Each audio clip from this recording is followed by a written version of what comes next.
Halo Sobat Rupiah semuanya, balik lagi di podcast Ngopi Beli, ngobrol pintar bareng BI Bali. Dan di sini saya Alun Ayu udah ditemanin sama kakak cantik selaku narasumber kita pada hari ini. Mungkin bisa kenalan dulu Kak, namanya siapa, terus di Bank Indonesia Bali sekarang fungsinya sebagai apa, dan mungkin background pendidikannya dulu bagaimana. Mungkin bisa kenalin dulu ke Semeton Rupiah sekalian. Oke, halo Semeton. Kenalin, nama aku Hafizah Farah Ashar, biasa dipanggil Farah. Dan saat ini aku ada di unit kerja kelompok perumusan Kekda atau Kajian Ekonomi Keuangan Daerah KPW BI Provinsi Bali. Dan sebelum di BI, aku kuliah S1 di Statistik Universitas Gadjah Mada. Dan alhamdulillah tahun kemarin lolos menjadi PCPM angkatan ke-37. Oke, selanjutnya dari Kak Nisa. Hai Semeton Bali, perkenalkan nama saya Nisa Maharani, dipanggil Nisa, sama dengan rekan saya Farah. Saya juga PCPM 37 dan penempatan di BI Bali. Untuk fungsi apa? Sekarang saya lagi di FPPU, itu ada untuk handle UMKM binaan BI Bali. Selanjutnya juga untuk background pendidikan dari manajemen. Oke, dulu kuliahnya di mana? Telkom University. Telkom University. Yes. Oke, jadi gitu ya Semeton Rupiah Bali. Yang di sini ada Kak Farah di Kekda sekarang. Terus ada Kak Nisa juga sekarang lagi di FPPU yang ngurusin UMKM di Bali gitu. Betul. Ya Kak ya. Dan kakak ini adalah PCPM angkatan ke-37. Jadi mungkin buat teman-teman yang mau ikut PCPM yang ke-39 bisa simak banget podcast Ngopi Beli hari ini. Oke, jadi gitu ya Semeton Rupiah Bali terkait background Kak Farah dan Kak Nisa. Dan mungkin hari ini kita akan tanya-tanya terkait jurus jitu nih Kak untuk lolos PCPM. Nah, sebelum kita lebih lanjut lagi, mungkin aku mau nanya ke Kak, PCPM itu apa sih Kak? Mungkin dari Kak Farah dan Kak Nisa bisa sedikit menjelaskan ke Semeton Rupiah Bali. Oke, mungkin aku jelasin sedikit ya, nanti Kak Nisa boleh untuk menambahkan. Jadi teman-teman sekalian, PCPM itu adalah pendidikan calon pegawai asisten manajer, di mana ini merupakan program pendidikan untuk teman-teman calon pegawai yang nantinya akan menjadi pegawai officer atau pangkat pertamanya adalah setara asisten manajer di Bank Indonesia. Jadi mungkin kalau pernah teman-teman dengar ada program MT atau ODP mungkin di perbankan umum lainnya, itu mirip-mirip lah kayak sama PCPM. Jadi sebelum kita diangkat, kita dibekali berbagai pengetahuan, baik itu tentang perekonomian, kemudian tentang isu-isu strategis, dan juga kita juga ada program OJT, di mana kita merasakan langsung gimana atmosfer kerja di Bank Indonesia sebelum resmi diangkat menjadi pegawai Bank Indonesia. Mungkin nanti dari Kak Nisa. Sama seperti dengan Farah, yang menambahkan memang kita ada pendidikan dulu ya setahun, pendidikan kita setahun, setelah itu baru pengangkatan. Tadi sudah disampaikan juga, pendidikan itu kita dibina, dilatih juga, dipersiapkan juga seputar tentang ekonomi, isu-isu strategis yang terjadi saat ini gitu, dan juga pembekalan bagaimana sih caranya menjadi pemimpin yang baik gitu, karena nanti kedepannya juga tadi program tadi untuk menghasilkan future leaders di Bank Indonesia. Benar banget Kak Nisa. Oh ya, mau nambahin sedikit lagi. Jadi mungkin buat teman-teman yang kepo sama PCPM, pendidikannya kayak apa sih? Ya seperti yang tadi aku bilang, mirip-mirip lah sama ODP atau MT gitu. Jadi pertama kita ada namanya proses klasikal ya Kak Nisa. Betul. Jadi di klasikal ini selama kurang lebih, kita berapa bulan ya kemarin? 2,5 bulan ya? Oh ya, 2,5 sampai 3 bulan gitu yes. ya. Jadi selama itu kita tiap hari nih awal kita dibekali kelas-kelas sama kayak kuliah, cuma ini benar-benar dari pagi sampai sore, terus kita ada tugas-tugas. Kita di situ belajar tentang ekonomi, baik itu mikro, makro, terus kita belajar tentang strategi kebijakan Bank Indonesia dan lain-lain. Lalu habis itu kita ada ujian besok ya? Betul. Jadi benar-benar kita dapat materi hari ini, besoknya tuh ujian gitu. Jadi selama klasikal ini benar-benar mirip kuliah lah kalau kurang lebihnya. Betul. Setelah klasikal kita masuk ke orientasi. Di situ kita seperti OJT tapi masih bergrup gitu ya, beberapa orang diperkenalkan lah kepada beberapa satker, kita juga mengeliling gitu kan. Dari situ baru nextnya adalah OJT. Itu OJT on the job training sendiri masing-masing, baru ditempatkan di satu satker selama 7 bulan ya kurang lebih ya? Betul, jadi untuk durasinya biasanya agak berbeda nih awal tiap angkatan. Kebetulan untuk angkatan kita di 37, OJT-nya itu termasuk OJT yang cukup lama. Jadi sekitar kurang lebih 7 bulan kita ada di satu satker di mana masing-masing individu nanti akan memberikan deliverable berupa tugas akhir gitu. Jadi ada kayak semacam skripsinya gitu tentang masukan terkait dengan proses bisnis di Bank Indonesia. Kebetulan kalau aku sendiri waktu itu OJT di BI Bali, jadi udah cukup familiar dengan BI Bali khususnya. Dan kalau Kak Nisa ini kemarin OJT di Departemen Pengadaan Strategis. Jadi beda-beda ya Kak, setiap masing-masing individu OJT-nya di mana dan belum tentu ditempatin nanti di sana gitu ya Kak. Oke. Jadi gitu ya Sobeton Rupiah Bali terkait PCPM Kakak yang angkatan ke-37 dan OJT-nya beda-beda gitu ya Kak, masa OJT-nya kayak gitu. Oke, mungkin Semeton udah menyimak sedikit terkait PCPM itu kayak gimana dari Kak Farah dan Kak Nisa. Tapi di sini aku mau tahu nih Kak, dari Kakak kenapa sih ingin bergabung sama Bank Indonesia lewat PCPM ini? Apakah ada alasan spesifiknya atau gimana? Mungkin bisa diceritain ke Semeton Rupiah Bali. Boleh. Jujurly ya, kayak anak zaman sekarang lah. Jujurly itu pertama emang dari orang tua dulu, karena aku sebelumnya backgroundnya aku kerja di multinational company, ya dimana itu kerjanya tuh nggak perlu ke kantor, jadi aku bisa kerja work from anywhere. Apalagi juga kan tahun kemarin kita pernah COVID kan ya, gitu. Jadi aku bisa kerja dari mana aja. Sejujurnya cukup nyaman gitu kan. Fleksibel, tapi orang tua itu ya namanya juga orang tua yang kayak memandang gitu kan, ini nih ada pembukaan PCPM gitu kan, Bank Indonesia gitu kan, dan juga aku dulu juga sempat background aku di perbankan gitu kan, aku sempat di perbankan, terus akhirnya ya udah mengikuti keinginan orang tua, tapi setengkara diberikan kelancaran ternyata ada orang tua nembus nih langit ke-7 ya, lagunya ada band kan, boleh langit ke-7 ya. Nah itu akhirnya lolos seleksi, alhamdulillah sampai sekarang keterima gitu. Kalau dari Kak Farah gimana nih Kak, awal mula dan alasannya bergabung nih di PCPM 37 dan bergabung ke Bank Indonesia? Wah, sebenarnya kalau aku sendiri mungkin ini agak klise ya teman-teman. Jadi kalau bisa dibilang kenapa aku masuk Bank Indonesia itu adalah suatu hal yang apa ya? Kalau kata anak zaman sekarang mungkin love at the first sight gitu. Oh my god. Jadi mungkin agak sedikit berbeda dengan Kak Nisa yang emang awalnya dari dorongan orang tua. Kalau aku sendiri memang dari dulu emang pengen nih untuk kerja di Bank Indonesia. Kenapa? Sebenarnya ini ada cerita recehnya nih awal. Jadi waktu itu waktu aku SMP, aku pernah kayak semacam kunjungan belajar ke Bank Indonesia. Jadi aku SMP di Purwokerto, dan waktu itu kami berkunjung ke KPWBI Purwokerto. Dan waktu itu aku kayak bisa jawab pertanyaan gitu. Terus aku dapet hadiah dari kakak-kakak BI Purwokerto. Aku dapet coklat atau apa gitu kalau nggak salah. Dan kayak at that moment aku ngerasa, wih, BI baik banget ya kayak wah kayaknya aku someday kalau kerja nih pengen di BI gitu.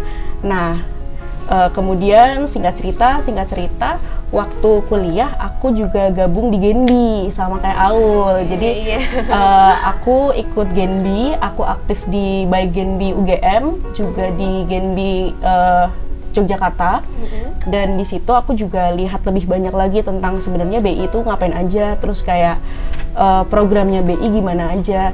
Dan dari situ aku melihat bahwa BI ini punya semacam semangat yang cukup sama dengan semangat yang ada dalam diriku gitu. Jadi aku emang suka sesuatu yang ketika aku mengerjakan, aku tuh tahu kira-kira manfaatnya apa, dan oh oke, impact-nya nih besar loh buat masyarakat gitu. Ini mungkin kelihatan kayak kedengeran sangat hiperbolik dan klise, tapi memang ya itu sih yang aku rasakan. Dan aku merasa di BI ini benar-benar kita membuat program yang sangat berdampak untuk perekonomian khususnya, dan aku melihat ada semangat yang sama dalam diriku gitu sih. Oke, jadi dua cerita yang berbeda ya, Semeton Rupiah. Karena dari Kak Nisa itu dari dorongan orang tua, terus Kak Farah ini cinta pandangan pertama Semeton. Yang awalnya dikasih coklat, dikasih bingkisan dari BI, terus ternyata jalan Tuhan membawa Kak Farah ke Genbi, terus ternyata lolos PCPM 37. Nah, dua cerita yang berbeda, tapi mungkin Semeton bisa ambil sisi baiknya gitu. Mungkin Semeton juga punya alasan yang berbeda dari masing-masing individu, bisa banget dijadiin inspirasi kayak gitu. Nah, tadi udah ngomongin soal PCPM itu apa, terus alasan kakaknya ikut PCPM. Nah, mungkin di sini aku mau nanya nih Kak, lebih rinci lagi terkait tes-tes apa aja yang PCPM laksanain dari awal sampai akhir, terus rangkaiannya bagaimana dan berapa lama sih Kak itu tes-tes untuk jadi PCPM kayak gitu? Oke, nah terkait ini juga menarik nih, karena kebetulan kita berdua berasal dari jalur tes yang berbeda. Jadi mungkin nanti kita bisa kasih insight dari masing-masing jalur ya. Mungkin dari Kak Nisa dulu yang dari Open Recruitment. Oke, boleh. Aku dari Open Recruitment. Dibilang lama ya, lama banget Lama ya, banget masih ya. lama. Almost 8 bulan lah kalau nggak salah. Aku masih ingat banget, Desember tuh aku ngajuin 1 month notice ke perusahaan yang lama. Jadi pertama itu memang administrasi, pengisian administrasi. Setelah itu baru ada TPD, tes potensi dasar dengan person organization fit. Setelah itu kita masuk ke TPU, pengetahuan umum, ke bank sentralan, bahasa Inggris gitu kan. Setelah itu selanjutnya ada leaderless group discussion, ada satu wawancara psikologi sama data psikologi. Sampai situ? Oh tentunya tidak. Ada lagi setelah itu masuk ke tes psikiatri sama medical check up. Oke. Apakah sampai medical check up? Oh, tentu tidak. Masih ada lagi setelah dia adalah town hall meeting. Itu adalah penentuan finalnya dari situ. Nah, itu untuk tahapan-tahapan tes yang open recruitment. Untuk yang kampus hiring bisa dijelaskan sama Farah. Oke, jadi waktu aku PCPM 37 sebenarnya aku ikut 2 jalur. Aku ikut kampus hiring dan aku juga ikut yang open recruitment. Tapi open recruitment itu mungkin sebenarnya aku mau jelasin sedikit. Kalau open recruitment itu emang seleksinya agak sedikit lebih panjang dan lebih berjenjang daripada kampus hiring. Dan waktu kampus hiring diumumkan, waktu itu aku inget banget open recruitment pas zamanku itu dia baru sampai mau medical check up kalau nggak salah. Dan karena aku udah keterima kampus hiring, jadi aku drop open recruitmentku. Aku masuk ke jalur kampus hiring. Nah, kalau untuk kampus hiring sendiri, seperti yang tadi aku jelaskan, itu ada tahapan-tahapannya yang istilahnya apa ya, di-cut gitu sama kampus hiring. Jadi untuk kampus hiring sendiri ada beberapa persyaratan tambahan, seperti kayak harus ngelampirin TOEFL, itu minimal, aku lupa exactnya berapa, tapi sekitar 530 sampai 550, somewhere between itu. Lalu kita harus minta, pokoknya ada deh beberapa tambahan gitu, biasanya juga tergantung dari kampusnya. Karena itu seleksi awalnya di kampus, lalu kita mengeliminasi tahapan-tahapan yang sifatnya tes tertulis, kayak tes bahasa Inggris, tes ke bank sentralan, terus tes yang ada tes-tes potensi dasar gitu-gitu tuh nggak dilewatin sama kampus hiring. Jadi langsung jump in sama tes psikologi, leaderless group discussion, abis itu ada psikiatri sama medical check up. Jadi waktu itu pas zamanku 4 tes ini dirangkaikan dalam satu rangkaian tes. Setelah itu administrasi, kemudian 4 rangkaian tes itu langsung kita ke tahap akhir. Jadi tahap akhirnya ini berbeda dengan Kak Nisa yang tahap akhirnya adalah town hall meeting. Aku waktu itu tahap akhirnya adalah wawancara sama jajaran pimpinan kebetulan waktu itu. Jadi waktu itu wawancara, kemudian setelah wawancara sebenarnya masih ada satu seleksi akhir lagi, yaitu internship. Jadi sebelum benar-benar masuk ke dalam tahapan PCPM, aku sempat intern dulu sekitar 2,5 bulan di salah satu satuan kerja di kantor pusat di DMST waktu itu. Dan di situ kita mirip kayak magang. Magang kayak OJT gitu. Kita diterjunkan dalam proses bisnis, kemudian di akhir kita bikin makalah kayak mini skripsi juga gitu, baru kita masuk ke pendidikan PCPM bergabung sama teman-teman yang open recruitment. Tapi itu angkatan 37. Untuk angkatan 38, info yang aku dengar sih, kan ini kebetulan kita baru selesai seleksi ya. Iya. Untuk kampus hiringnya itu tahap akhirnya sama, jadi sama-sama town hall meeting gitu, bukan wawancara lagi. Dan untuk di 38 nggak ada internship gitu. Jadi untuk tahapan ini sebenarnya bisa berbeda di tiap tahunnya, jadi tidak selalu runut seperti apa yang aku sama Kak Nisa sampaikan, tapi kurang lebih lah kayak gitu. Oke, makasih ya Kak Nisa dan Kak Farah udah sharing soal perjalanan menuju PCPM-nya masing-masing. Kak Nisa dari yang open recruitment, terus kampus hiring kayak gitu. Dan masing-masing PCPM-nya juga nanti mungkin akan ada beberapa perbedaan-perbedaan sedikit ya, kayak kata Kak Farah tadi. Tapi secara garis besarnya mungkin akan sama dengan yang disampaikan sama Kak Nisa dan Kak Farah kayak gitu. Tadi kan udah cerita nih Kak soal perjalanan menuju PCPM-nya kayak gitu. Ada nggak sih Kak tips and trick buat Semeton Rupiah Bali nih yang mau daftar di PCPM 39 nanti? Mungkin tips and tricknya gimana? Atau mungkin ada saran-saran yang bisa disampaikan ke Semeton Rupiah supaya dapet gitu, supaya lolos gitu. Gimana sih Kak? Mungkin Kak Nisa atau Kak Farah dulu nih. Boleh, Kak Nisa kayaknya udah siap banget. Kak Nisa lebih siap. Oke, silakan Kak Nisa. Pertama pintar restu orang tua ya, mungkin buat teman-teman yang akan berjuang gitu kan, teman-teman yang mau gabung sama kita happy, kita welcome. Pertama berdoa, minta doa restu orang tua itu penting banget. Yang tadi saya bilang ya, doa ibu nembus langit ketujuh. Benar banget. Betul kan? Betul. Selesainya berusaha yang terbaik. Do the best and let God do the rest. Itu klise tapi memang itu adanya sih. Itu semua dari aku. Oke, quotes-nya bagus banget. Coba diulang lagi sekali Kak. Do the best and let God do the rest. Oh my god. Mantap. Kalau Kak Farah gimana nih tips and triknya, mungkin Kak bisa di-sharing ke Semeton Rupiah Bali? Kalau dari aku sama banget sih kayak Kak Nisa tadi. Yang pertama adalah restu orang tua teman-teman, karena curcol lagi nih. Sedikit curcol juga. Jadi waktu kemarin aku ini benar-benar fresh graduate banget kan. Aku lulus 2022 dan langsung daftar PCPM juga pada saat itu. Dan PCPM ini bisa dibilang pekerjaan serius pertama aku. Jadi sebelum di PCPM aku sempat kayak ikut dosen gitu untuk jadi asisten peneliti. Nah, tapi waktu aku daftar PCPM, ceritanya ini adalah satu-satunya company yang mana ibuku waktu itu benar-benar support banget. Dan qadarullah ternyata di tengah-tengah aku seleksi, ibuku meninggal. Jadi waktu itu ibuku nggak ada, dan kayak karena ini satu-satunya yang benar-benar direstui sama ibuku, terus kayak entah kenapa jalannya dipermudah aja gitu. Jadi itu emang jadi satu kunci banget sih, yaitu restu orang tua. Dan mungkin buat teman-teman juga kalau mau masuk BI harus benar-benar yakin dulu nih sama BI gitu, karena cukup banyak risiko yang ketika kalian akan dapatkan ketika kalian join PCPM. Salah satunya adalah ditempatkan di mana saja gitu. Mungkin itu salah satu yang jadi pertimbangan khusus buat teman-teman di luar sana.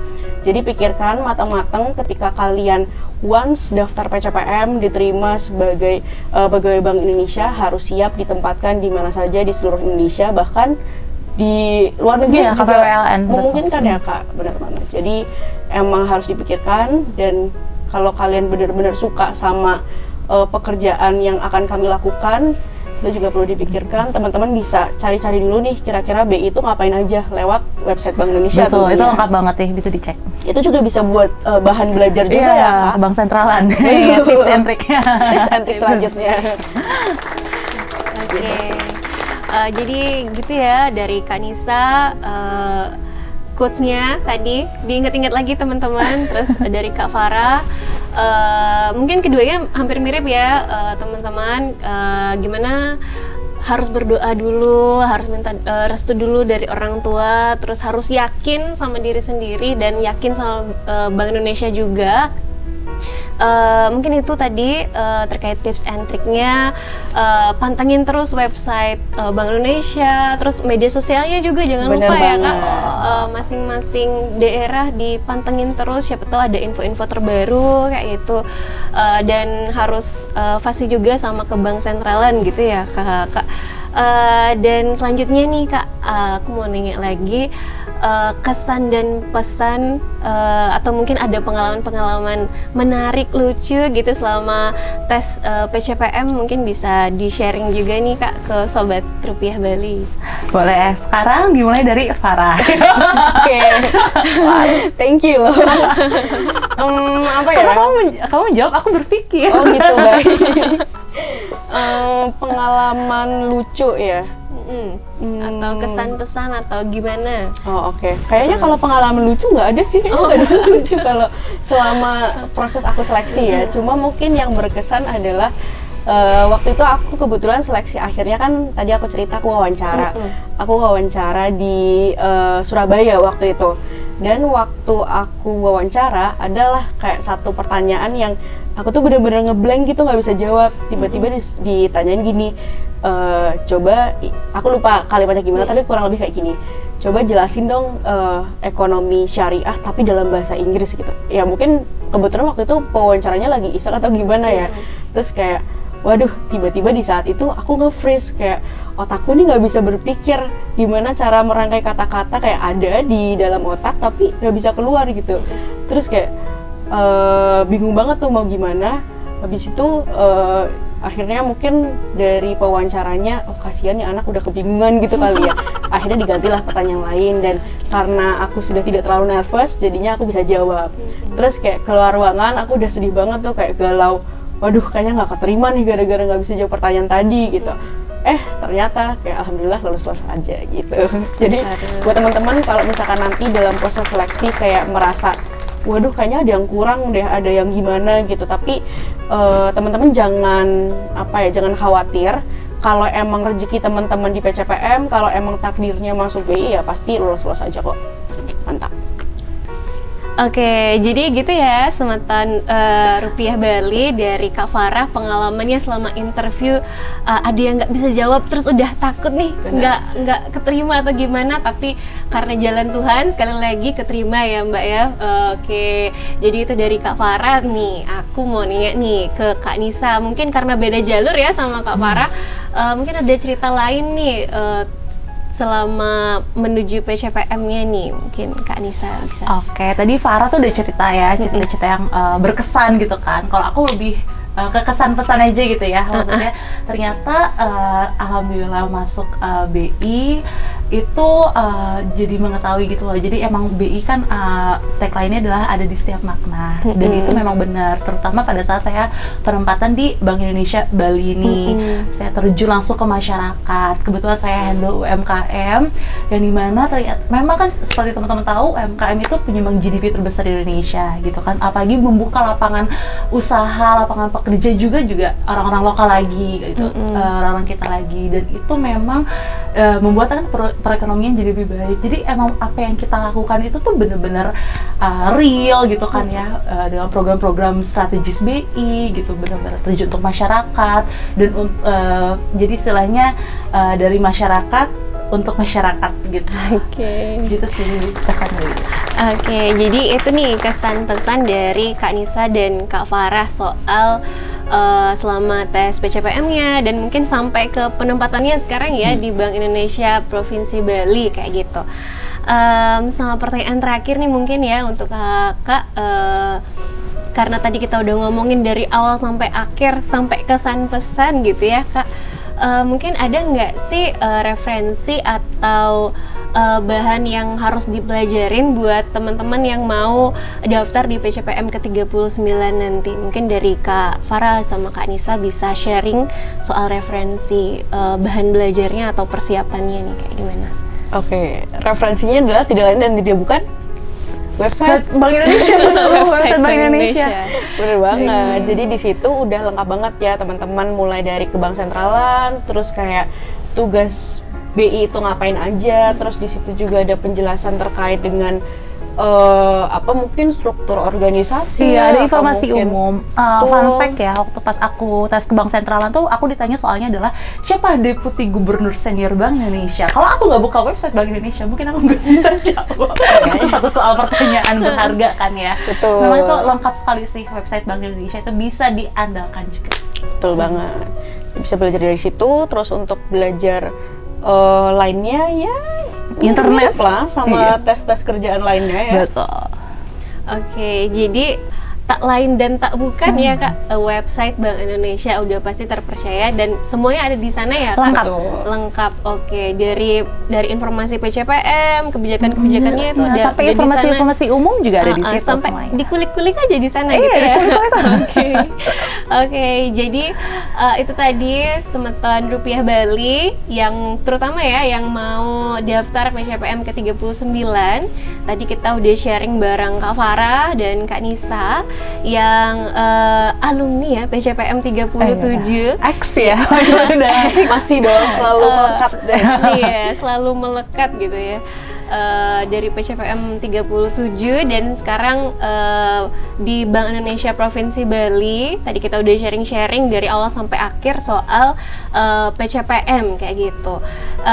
Mungkin itu aja dari kami hari ini. Semoga Semeton Rupiah Bali yang mau daftar PCPM ke-39 dilancarkan gitu ya Kak jalannya dan bergabung sama Kakak di Bank Indonesia kayak gitu. Semoga podcast kali ini bisa memberikan edukasi dan inspirasi buat Semeton Rupiah Bali, terutama buat teman-teman yang mau bergabung di PCPM ke-39 nantinya.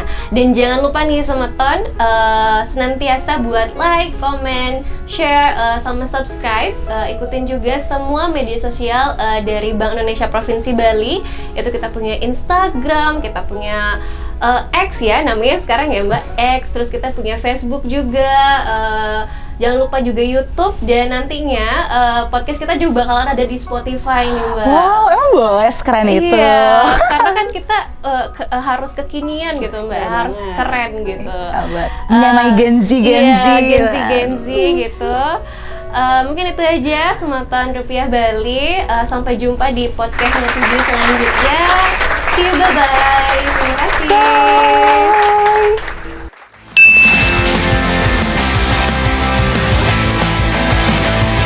Bye.